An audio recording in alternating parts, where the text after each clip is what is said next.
की ऊंचाई पर एक पतंग उड़ रही है, ठीक है। 60 मीटर बेटा बहुत होता है। डोरी की अस्थायी रूप से भूमि के एक बिंदु से बांध दिया गया है, मतलब डोरी को अस्थायी रूप से क्या कर दिया गया है, भूमि से बांध दिया गया है। तो ये मान लो कि जैसे ये पतंग उड़ रही है P, ठीक है। अपन बड़ा सा बना लेते हैं समझने के लिए, हाँ, कम से कम 60 मीटर पर लगने चाहिए, पतंग उड़ भी रही है, ठीक है। तो मान लो कि ये अपनी पतंग उड़ रही है और इसकी डोरी है। तो डोरी को क्या कर दिया बेटा अपन ने, इसको अस्थायी रूप से क्या कर दिया है, खूंटे से बांध दिया है, थोड़ा सा लपेट दिया है, जिससे अपन उसको थोड़ा ढील भी दें, पतंग थोड़ा और भी उड़ सके, ठीक है।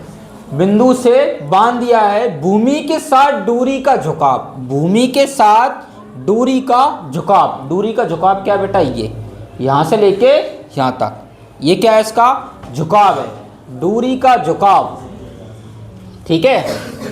भूमि के साथ डोरी का झुकाव कितने डिग्री का है बेटा, 60 डिग्री, मतलब यहाँ से लेके इसका जो झुकाव है वो कितने डिग्री का है, 60 डिग्री का, ठीक है।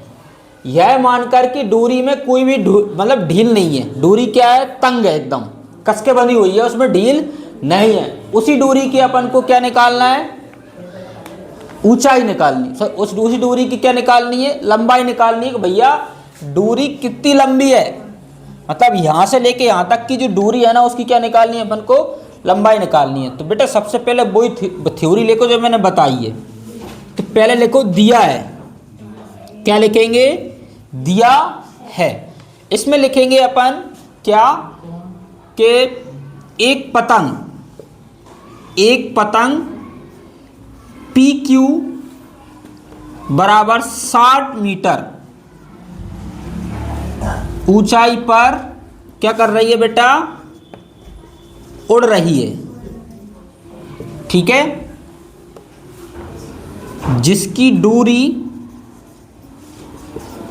दूरी क्या है बेटा, डोरी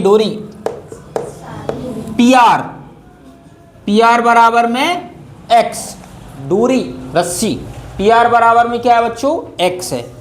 और इसका जो कोण है क्या बेटा, कोण एवं कोण R बराबर कितना है, 60 डिग्री, ठीक है। और त्रिभुज PQR, ठीक है, क्या है त्रिभुज PQR, ठीक है। PQR कितने डिग्री का है, पूरा त्रिभुज 60 डिग्री का है ना। R पे तो कोण बनी रहा है, लेकिन त्रिभुज पर कौन सा कोण बन रहा है, 60 डिग्री का बन रहा है।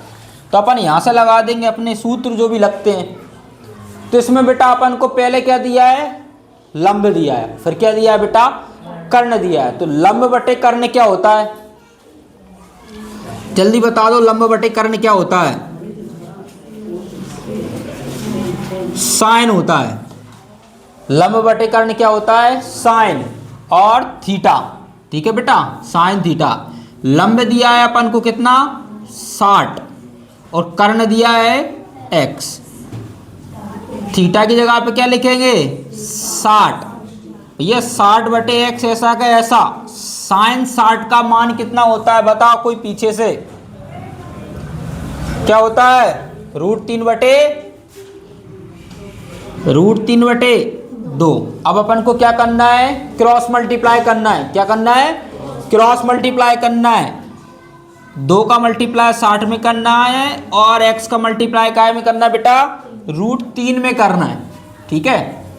तो कर देते हैं, इसका इसमें करेंगे तो x मल्टीप्लाई √3 बराबर में 60 मल्टीप्लाई 2। अब x ऐसा का ऐसा, √3 कहाँ जाएगा बेटा, बटे में, क्योंकि गुणा की संख्या बराबर के इधर काय में आती है। 60 को अपन लिख लेते हैं क्या, 3 गुणित 20 गुणित में 2, ठीक है बेटा। 20 3 60 होता है ना, तो 3 गुणित 20 गुणित 2 ऐसा का ऐसा, ये कहाँ गया, इन दोनों का अपन गुणा कर देते हैं और उस 3 को क्या कर लेते हैं, आधा कैसे करेंगे बेटा, रूट में लिख देंगे।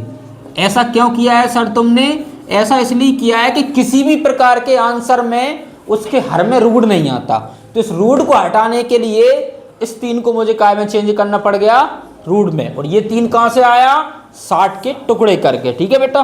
20 3 60 होता है ना, इस 3 के टुकड़े कर दिए, √3 और √3, और 20 दूनी 40, इससे ये कट गया तो x बराबर में क्या आ गया, ये क्या है अपना, ठीक है।